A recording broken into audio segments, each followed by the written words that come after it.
Hey guys, welcome to my channel. My name is Lydia and today I want to show you how to make a berry croissant bake.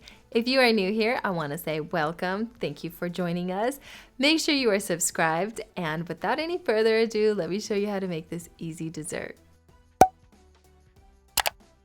To start this recipe, add in your 2 eggs to a blender, or in my case, my little Ninja.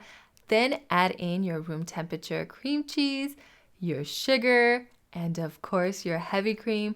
Don't tell anyone, but this dessert is super indulging. And then add in your good quality vanilla. Trust me, it makes a difference when you use good quality ingredients. After that, go ahead and add your top to your blender, or screw on your top if you're using a Ninja. And then go ahead and blend it until it is super smooth. Once it's super smooth, you can take it off your blender and then go ahead and add your croissant pieces that you've cut up to your 9x9 baking dish, kind of like I did here. Spread them out evenly, add your berries on top of them. So I'm actually using frozen blueberries and fresh raspberries. It really doesn't matter if you're using frozen berries or fresh berries. It is entirely up to you. Just use whatever you have on hand. So spread your berries on top of your croissants and then add in your cream cheese mixture. Make sure you scrape every last drop of cream cheese out of your container because this stuff is golden. So once you have taken it all out, spread it evenly on top of the berry and croissant mixture. I told y'all, this is a super easy recipe. It comes together really nicely. So go ahead and allow it to rest for 20 minutes. During the last 10 minutes, preheat your oven to 350 degrees Fahrenheit. Once everything is nicely preheated and this has had a chance to rest, kind of like bread pudding, you just want all of that liquid to get absorbed into the croissants. You can go ahead and bake this for around 35 to 40 minutes or until it is golden brown and the center has set. Go ahead and pull it out of the oven. It should smell so delicious. It should be nice and bubbly, kind of like it is here.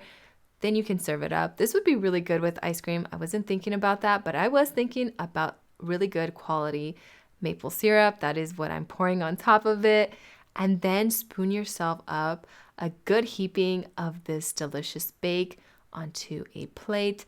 Get every last drop. Serve yourself up, you know what I mean? Just don't be stingy. And if this isn't enough, double the recipe because it is so good. Then I'm going to dust the top with some powdered sugar. Yes, I went there. I dusted the top with powdered sugar as well, just because it's that much better. And then you can go ahead and start eating this. It is so good. It is a good mixture between bread pudding and a Danish pastry, just because it has that pastry consistency from the croissant. It has that tanginess from the cream cheese and all of those berries that are slightly tart. But then again, it has bread pudding consistency. So if you guys like bread pudding and Danish pastries, I would say this is a pretty good compromise in between the both of them. I think you guys are going to love it. So it is awesome eating from the sides. If you're not planning to serve this to anyone else, don't tell anybody. Just dig into the center. The center is actually the best part, just because that's where all the cream tends to go. And you'll see with the second bite, that is like the best part. It is super creamy. There's cream cheese, there's heavy cream. It's a little custardy. It is super good. Those berries are so tart and delicious. So make sure you save the best for yourself. I hope you guys give this recipe a try.